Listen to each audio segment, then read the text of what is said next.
India থেকে বলা হচ্ছে ডক্টর জাকির নায়েক বাংলাদেশে গেলে আমাদের ইন্ডিয়াতে ডক্টর জাকির নায়েককে পৌঁছায় দেন। তাহলে আমরাও বলি জাকির নায়েক তো এখন আমাদের বাংলাদেশে আসে নাই, আমাদের দেশের আপাতত আপনাদের দেশে গিয়ে বসে রয়েছে।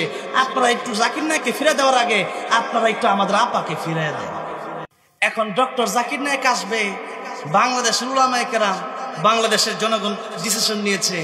এখন বাংলাদেশে কে আসবে আর কে যাবে এটা তো বাংলাদেশের জনগণের ডিসিশন নিবে, ঠিক না? ঠিক জোরে কর। এই সিদ্ধান্তটা কি আমরা নেব না ইন্ডিয়া নিবে? জোরে বলেন, কে নেবে?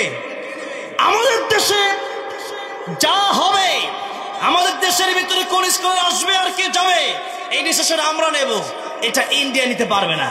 মানে আমরা ইন্ডিয়াটা খাইও না, আমরা ইন্ডিয়াটা পড়িও না, বরং এই দেশের সবচেয়ে বড় দুশমন হলো ইন্ডিয়া।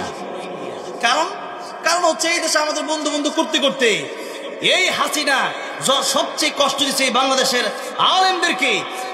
আর এখন হাসিনা পলাইছে তাদের কুলে আশ্রয় নিছে।